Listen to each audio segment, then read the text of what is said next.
All right. Hello. Hello, everyone. Good morning, good afternoon, good evening, wherever you are in on this earth. Very warm welcome to our October edition of Team Coaching Circle. My name is Agle Holton, and I'll be hosting this space together with Eimear and Georgina, whom you can see on the call. But before we get into the weeds, and while we wait for people landing, I wanted to share that when we first started Team Coaching Circle over a year ago now, I had this little itch of a dream. Wouldn't it be amazing if one day we would have Georgina Woudstra join our conversation?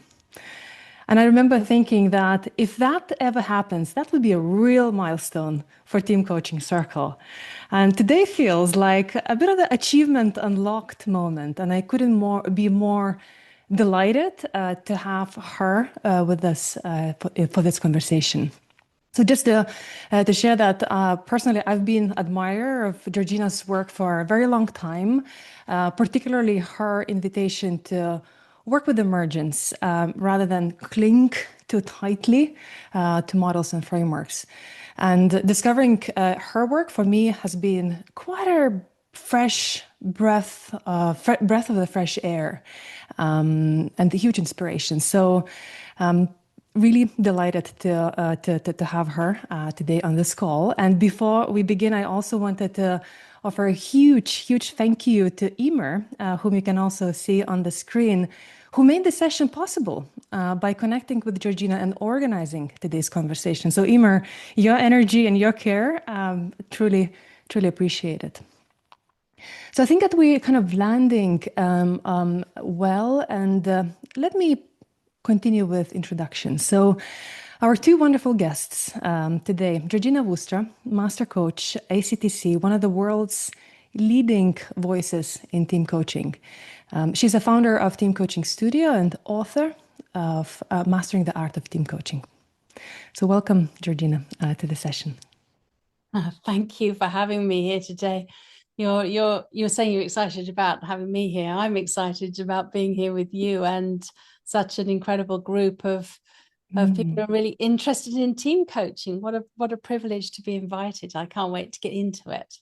Yeah, thank you, Georgina, for joining us. And Eimear Sweeney, also joining this session, and she will be hosting and holding the conversation. Today, she is executive and team coach, also manager at Google. With almost 20 years of experience in big tech, she's been working with teams and leaders and bringing both a depth, breadth, and practicality to her work. So welcome, Eimear, to this conversation. Thank you, Egle. Thanks for that lovely introduction. And thanks for everyone for joining, whether you're joining live or on the recording. Thank you. All right, thank you. So together, Georgina and Eimear will explore how transformation in teams, real transformation in teams, happens through those spontaneous moments rather than scripted sessions. And with that, I would like to welcome everyone. I think that we have most of the people already on this call. And Georgina, Eimear, over to you. Thank you. Thank you, Egle. And just before we start as well, I just want to extend my gratitude to Georgina for joining us here today. I'm absolutely thrilled to be chatting with you. Like Egle, I'm a big admirer of your work. I love how you focus less on models and frameworks and more in terms of what comes up to the surface in a session and how valuable that is for the team and successful team coaching outcomes. So and also how we as team coaches, how we can be braver in sitting with that uncertainty. So all the advice that you give there, I really appreciate it. So yeah, I'm absolutely thrilled to be chatting to you. And this topic is we're focusing on the emergent team coaching, and true to that nature, this conversation that myself and Georgina are going to have for the next about 25 minutes will be emergent. So but just to get us started, Georgina, for those who may not be as familiar with your work, can you maybe talk a little bit about how you came to perhaps number one, team coaching, and then to emergent team coaching? Because I know you've been a coach for many years. So yeah, maybe if you could share a bit about what that process or journey looked like for you. Yes, of course I can. And maybe it'll resonate with colleagues here who perhaps had a similar journey, other than I'm older than many people here, I guess. And and therefore I've been coaching, involved in coaching for about 30 years. I just can't believe how that time has flown. 1993 I started. So at that time, for those of you who are newer to coaching, there wasn't a market for coaching. It's hard to imagine now, at least in Western world, coaching is so well adopted in organizations. But starting out, we were having to knock on doors of corporations and say, how about coaching for your leaders? And the HR or L&D people we're speaking to were going, our leaders didn't get to where they are today by needing coaching, like it was some kind of insult. So, collectively, coaches in those early days did a fantastic job of influencing the market, because look at where it is now, and look at the good work that thousands of coaches and thousands of clients, or millions maybe, have done over the years. Coaching has evolved into a profession that largely is understood. We know what coaching is for. We know it's not remedial. We know it's about potential, and really about surfacing that potential. And there's many different forms and many applications. But with team coaching, perhaps it's like this here for you colleagues. I had a one-to-one client, a chief exec, who said, I've really loved our work together and I would love my team to experience it. Could you do something with my team? And internally, I went, yikes. Or with me, it's probably a swear word, actually. But yeah, I'll say yikes here. And then I thought, I love a challenge. All right, let's give it a go. And, maybe you've done this too. I went to see what books I could find. Tell me how to do team coaching. And there were no books. This was around the turn of the millennium. There was nothing. There were books on team facilitation and lots of team exercises, icebreakers, and this sort of thing. And there were books like The Wisdom of Teams by Katzenbach and Smith. I really loved that book. But there wasn't anything on team coaching.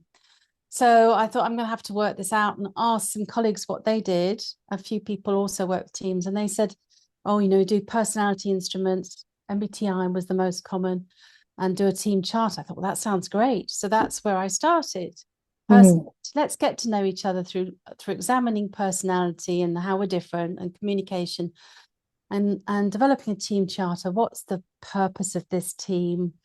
What do we agree about how we're going to work together? What's the cadence, etc.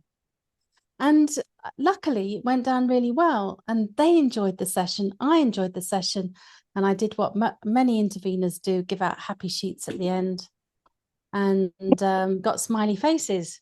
But then, I met with the chief exec at a session not that long after, like a month after, who said, yeah, that was good. I really must dig out the notes and the slides.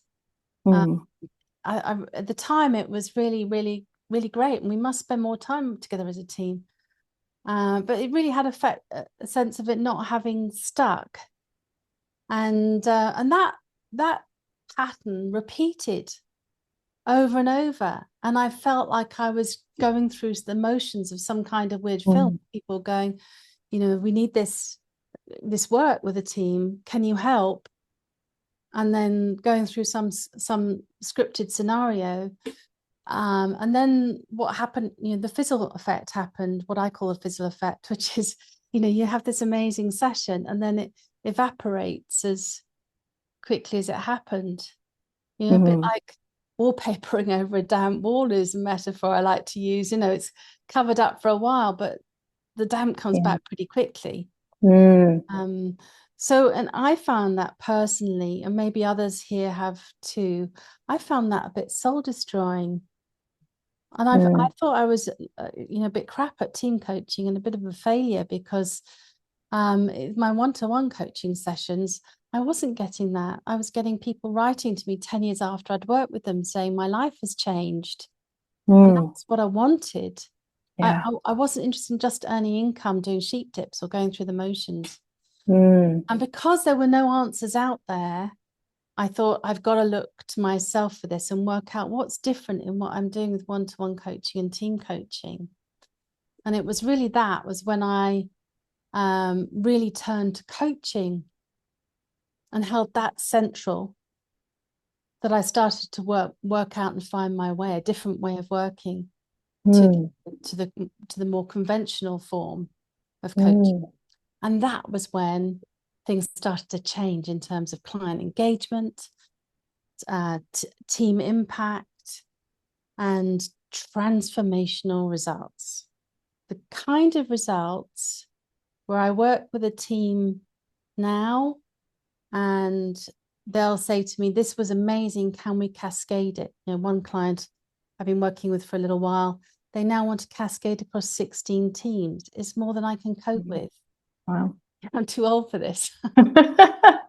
But you know, this is it. Once you're mastering the art of team coaching, you really get the work.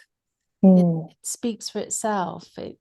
Because the impact is there. And Eimear, the nice thing is, you know, in one-to-one coaching, so often what clients bring to team coaching sessions, to one-to-one coaching sessions, is a difficult relationship with a direct report or a peer or their boss. And you think, well, this would be so much more effective if they were in the room. Why are we trying to approach this from one side? With team coaching, you have the system that's implicated, involved and engaged and collectively taking ownership for the change that they want to see. Yeah, absolutely. And that in turns, you know, helps influence the system or change the system and you know, kind of maybe more powerful outcomes than, you know, just dealing with individuals. At its best, it becomes a culture transformation program. But not by starting out with, let's develop a behavioral or competency framework.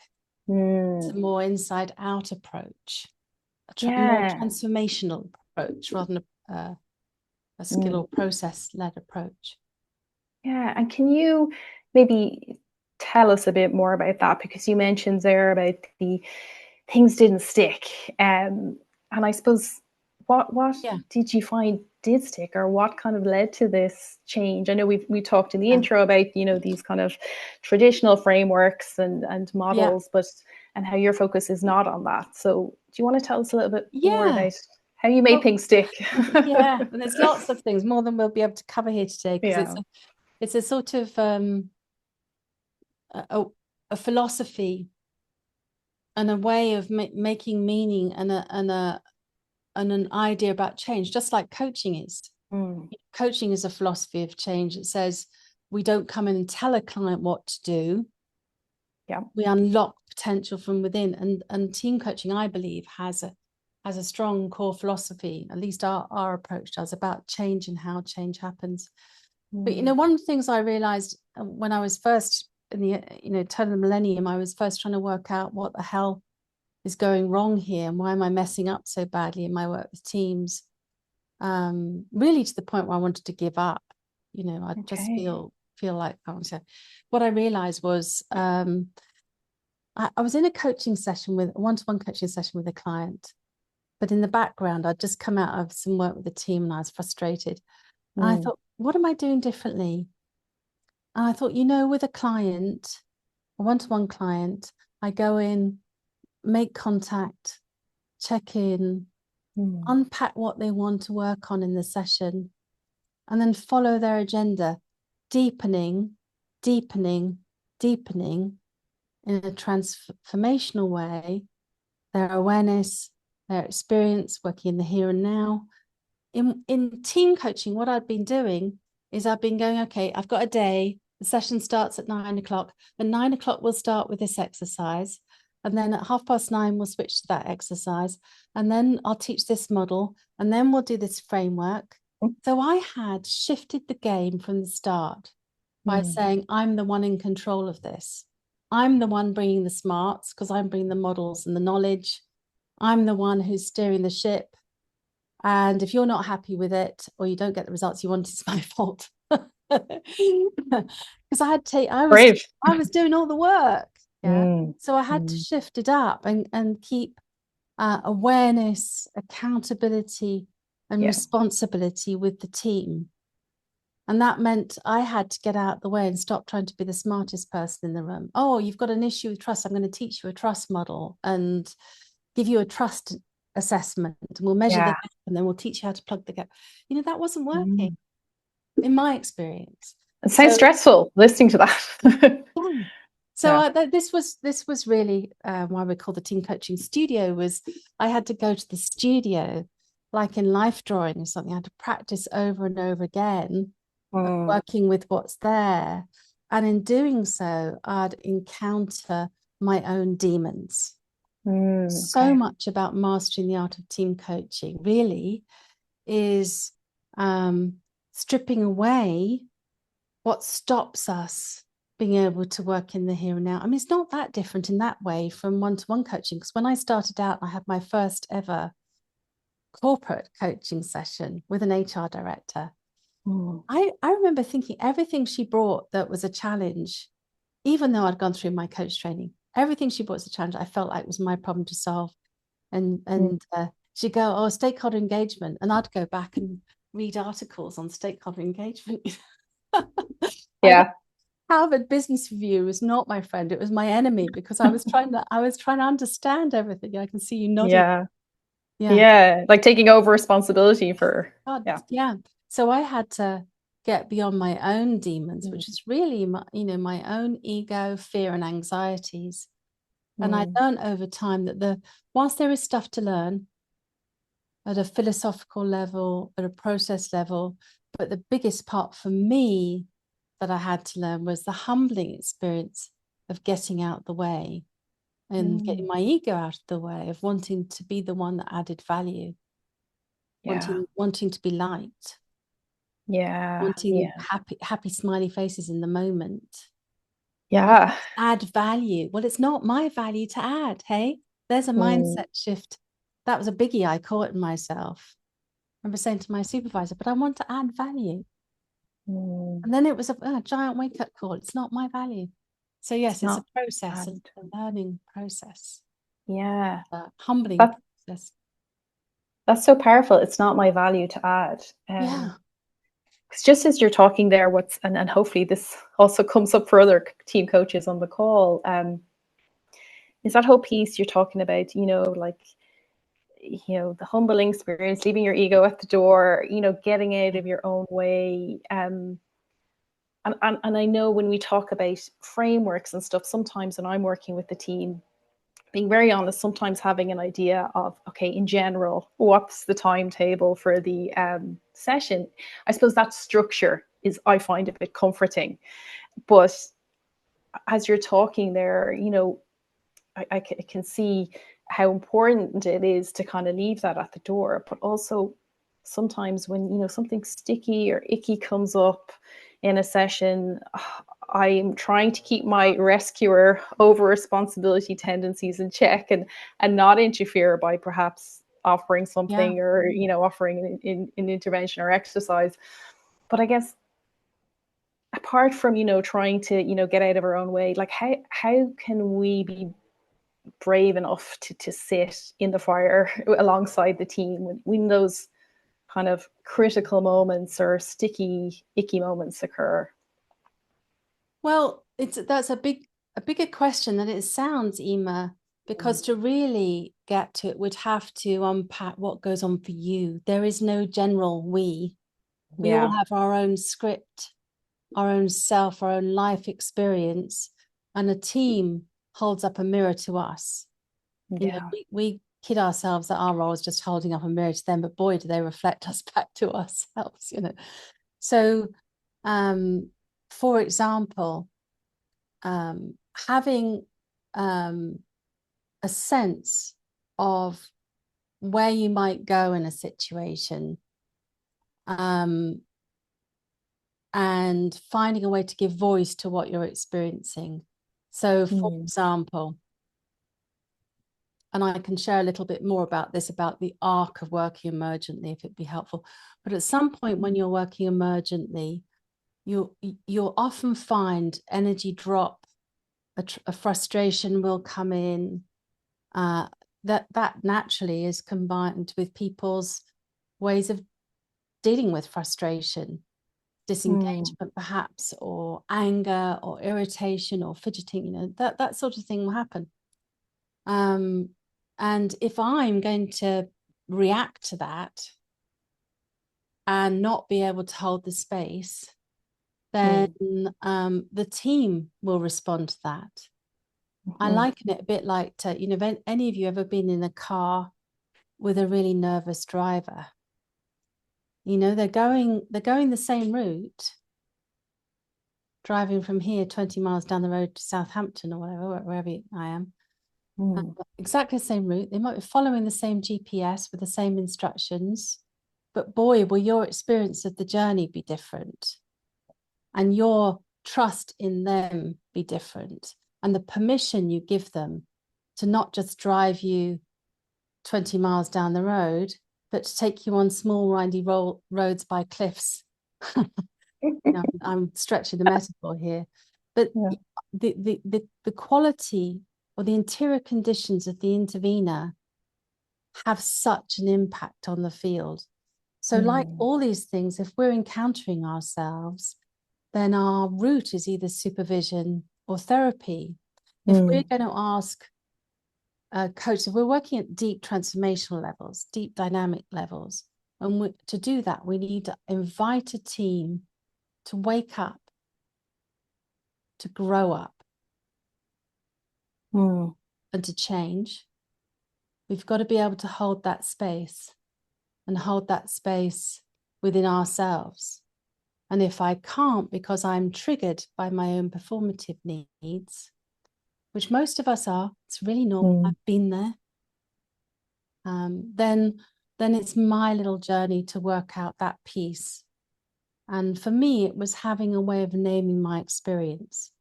So a team I was with last week, Eimear, where it's a team that we've done a bit of work with already. So I knew the team. We've got a good amount of safety, a good container for the work. They were tired and they were frustrated, and there's a Pandora's box full of stuff that they've not dealt with. And they were awakening to that.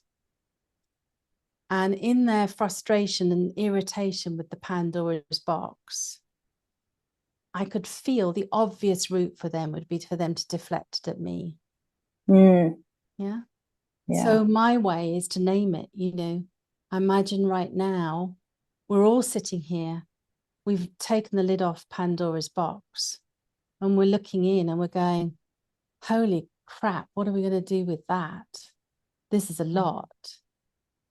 And what people normally do in that situation, in that discomfort, is we react, fight or freeze.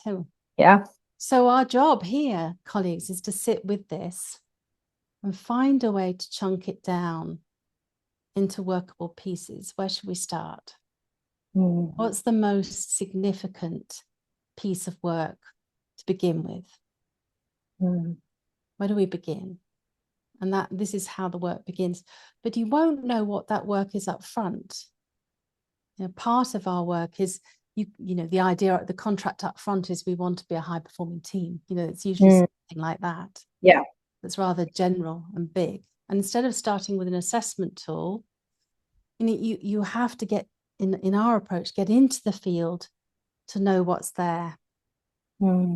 And it's a little bit like, if you're ever driving past a field with a beautiful crop of wheat, let's say, and it looks gorgeous, doesn't it? Golden color, blue sky. But perhaps you stop and you get in there and you find there's lots of dormice scurrying about, and there's a crop circle and a part where the crops are rotten. We don't know that from the onset. So in our approach, one of the principles is you need to get into the field and allow the system to affect you and let the system reveal itself. And that tells us where to go next. Yeah, so powerful. And when you say get into the field, general with team coaching, you do like, diagnostics or one-to-ones, like, and how in the emergent process do you kind of get into the field? I very rarely do diagnostics myself. Many colleagues do. And perhaps that's down to my inadequacy of setting up a diagnostic and debriefing it.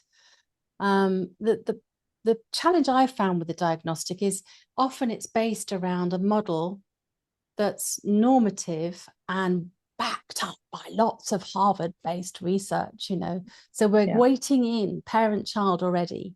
Yes. Telling them what they should be like. Now, for me, imagine if you're going into a parent's evening in school, maybe this evening, and for any of you who've got children, imagine you go in there and say, oh, we've measured your child against this standard of where they should be by now against the other kids in this school and other schools. And I'm really sorry to say there's some areas where your child is really underperforming and we've got to find a way to close the gap. It's not the most healthy way of starting. So I tend to, we don't need diagnostics, you see. I think they're armor often. Because if we stop bringing content and diagnostic is a content, the team is the content. Right, yeah. If we stop trying to focus on an agenda and what's the next activity, it's all there. For example, and I'll stop talking in a moment, so I probably want to do a breakout or something. But this is a nice example. A different team I was working with a couple of weeks ago. As it's a team that's 2 men, 6 women, male chief exec. As one woman was talking, although the team's in the room and we're sitting in a circle, as she talks, everything she says, she looks at the chief exec. And she's looking at him. That gave me a sense that she was looking at him for validation and affirmation. I noticed others doing that to some degree. She was where it was the figure, as we call it, was the most energized, most obvious. So what more data do you need? There's stacks of data in there, isn't there? Yeah. So I pause and I say, I know I happened to notice as you were talking there, you were looking at the chief executive, and I was wondering what was happening. Could you say a bit about what's going on for you? And she said, if I don't get it right, he just stamps all over everything I say and shuts it down. Oh, wow. And others started nodding just a little bit because they're not going to take the risk of making that really clear. So I can stay with that figure. I can open up and say, who else has something like this going on? Let's talk about it. Stay with the figure. Stay with the unit of work. And what we unpack is there's a big parent-child dynamic. This is an executive team, yeah? But not uncommon. No. Lots of little sub-dynamics created by that, like playground favorites, all their language, none of it mine, but all playing out. And then the opportunity is to transform it. So I don't transform it by lecturing them on parent-child or bringing in a model of playground dynamics or the trust model, or let's do a time to think round or anything like that, which is me trying to change the process to something that says, here's how you should do it. Yeah. I'm just saying, let's experiment with this. You who was just talking, pick up the conversation again, but as you're saying what you say it, not looking at the chief exec at all, but you'll feel free to look at other team members. Let's see what happens. And I'm not trying to give her any recipe for how to have the conversation. I'm trying to create an experiment, literally experiment rather than a recipe, and say, what do we notice? And that's loads of data there to unpack. So I could think freely. I felt uninhibited. Yeah. And so on. And then I can go to the chief exec at some point and go, how is it for you? We're working with awareness in the here and now. We don't need to bring content. There's so much content already there. Right, yeah. And I suppose with that instance then, Georgina, what was the kind of outcome of that kind kind of experiment you had? Out of that, well, it's a big, what we call a unit of work, which is one thread or theme that's emerged from the field, that's significantly helping or hindering the team in becoming who they want to become. That's a unit of work.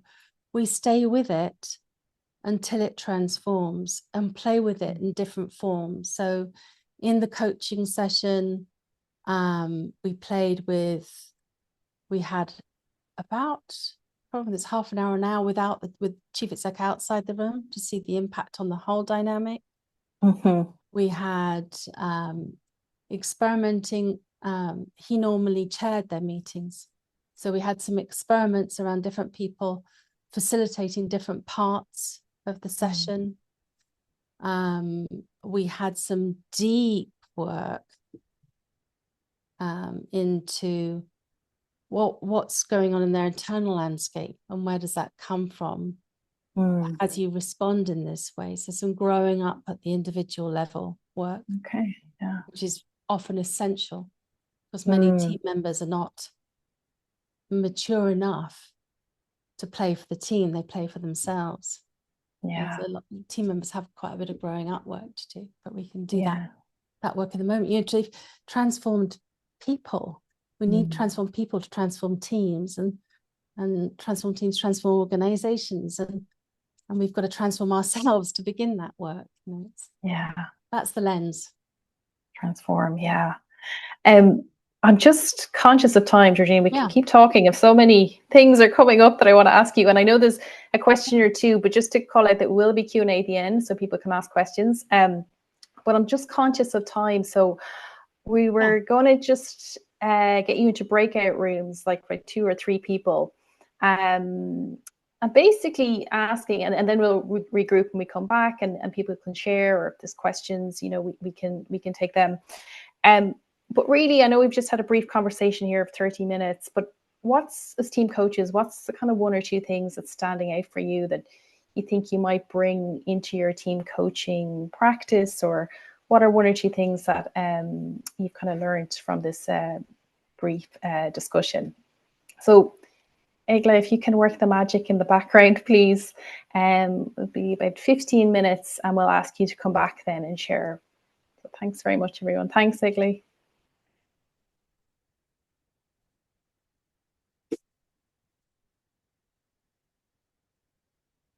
Welcome back, everybody.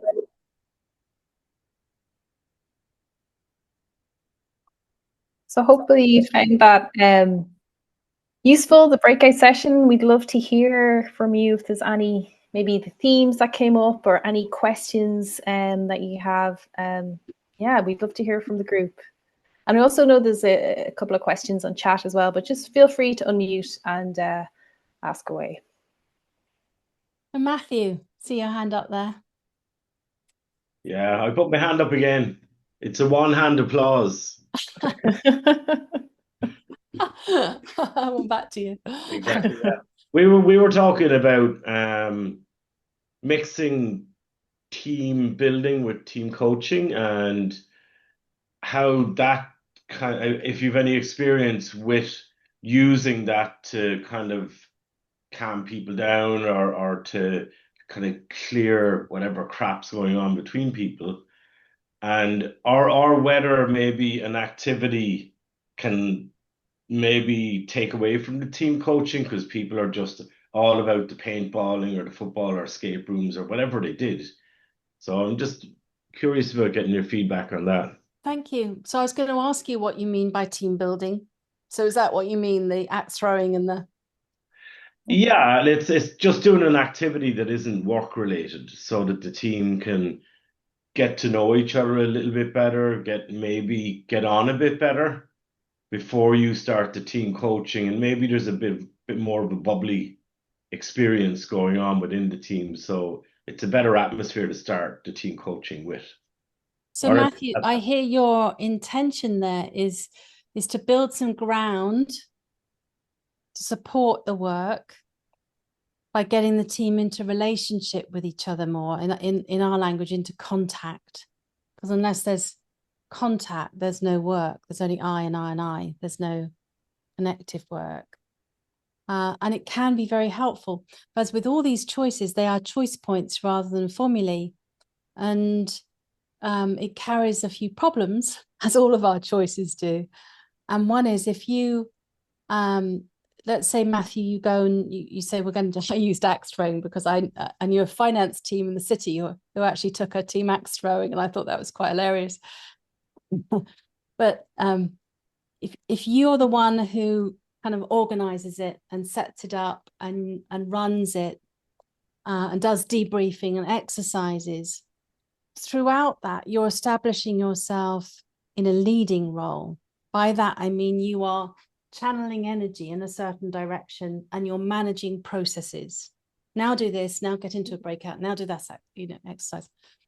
And of course, people learn who we are in relationship, not what we say. It is very difficult to say, well, I'm going to take my trainer hat off now and shift to coach hat. So that might be the learning edge. If you want to combine team building with coaching, and I was supervising you, Matthew, my curiosity would be, how are you going to create an artful transition and help the team experience you as a coach without setting up processes, without facilitating? And that would be your, if that's what you wanted to do, or that's what I wanted to do, what comes to mind first is what I would have to work out for myself. Because we teach each other who we are in relationship, not by how we show up, not by what we say. How did that land for you, Matthew? Yeah, that's fine. Makes sense. One of the things that came up in our discussion was that the person leading the team building activity is probably not the coach, not the team coach, so that there is no kind of dilution or confusion as to the role of the coach. So that might maybe an internal member of the team taking charge, and that could be somebody that maybe is not comfortable in the work relationship or the work arena being that taking charge figure, but maybe they're more inclined to do it in a less formal situation. So that could be another way that you can get somebody to be more articulate. Yes. Yeah. And more confident when they go into a meeting, that kind of way. Loving your creative ideas. Yeah. Thanks, Matthew. What else came out? We've got another few minutes. 3 minutes. Yeah. Yeah, I mean, our group, if I can come in, hi, Maggie. Georgina, thank you. I've started your book on recommendation recently and finding it really valuable. And yeah, we had a really great discussion about the tension between pure team coaching and sitting with the emergence and not putting yourself as leader, facilitator, and offering tools and frameworks. And yeah, I guess just experiencing a bit of tension, and it's very freeing. What you're inviting us to think about is that I don't have to be the expert. I mean, I literally bought my HBR subscription last year, so I felt a number of us that tension is very real and wanting to let go of some of it, but also feeling like our clients need to be ready for that, and how you, I guess, create the expectation and what is value and what are they paying me for and what am I contracting for. So that was, yeah, very live. So it's both something we felt could be freeing if we could let go of that need to be an expert and let go of our egos, and also a tension about bringing our clients along with us who are paying for outcomes, structure, certainty, and well, yeah, how to navigate that. Could I respond to that? Of course, yeah. Hands up. I don't think they are paying for structures. I think they're paying for transformation. I don't think they are paying for outcomes in a tangible sense. They're looking for sustainable, lasting change. They may not be aware of that or have words for it. Yes. And when there's some talk here, and I hear it quite often about our clients being ready.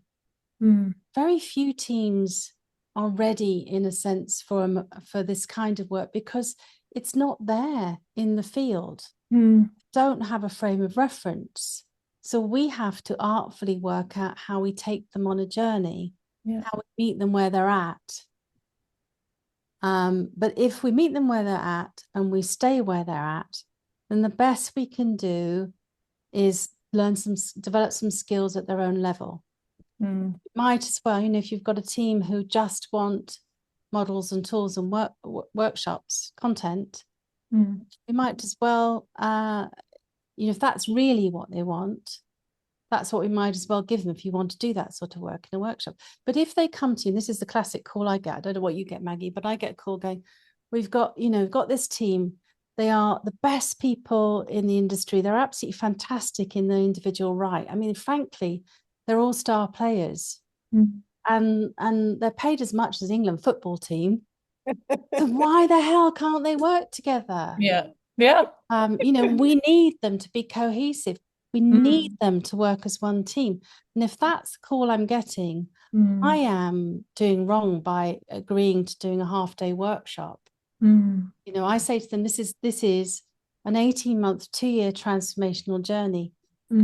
I've got skin in the game, but you've got to demonstrate to me that you have, because there's going to be some work.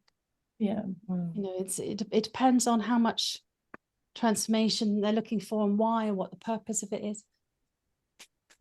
Thank you. Okay. Thanks, Georgina. I think we might have time for one last quick question. Okay. Fiona, you have your hand raised there. Thank you. And I was getting so caught up there that I've forgotten what it was. But I think, first of all, thank you. It's beautiful. And I feel, Georgina, and the work that you're doing, you're giving the rest of us permission. I find myself in that tension that was being spoken of earlier, in wanting to, and maybe this is the meeting them where they're at, in having a because they're expecting this idea of what value are you bringing, creating a kind of a deck with a path and having a loose journey for them, but that it's there and we might tip into it.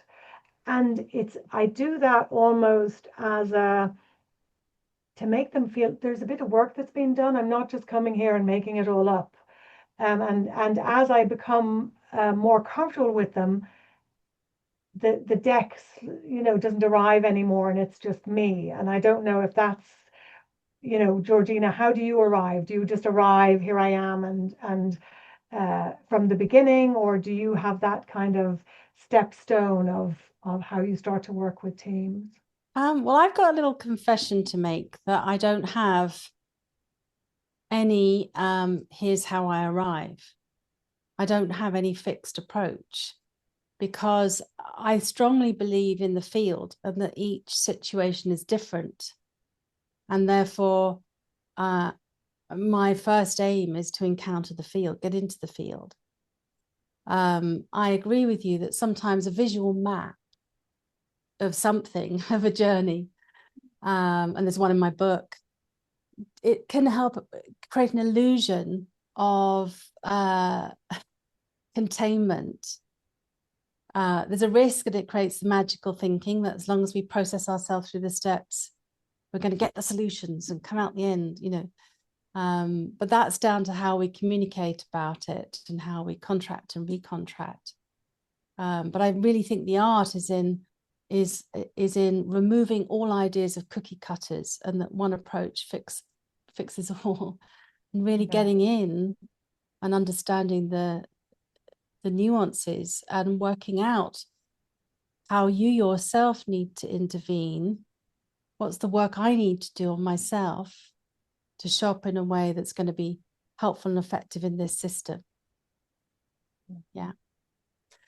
So Great. there's a lot of, I'm sure there's a lot of questions unanswered. I'm just putting in a couple of things in the chat, which is, you can hook up with me on LinkedIn if you'd like to.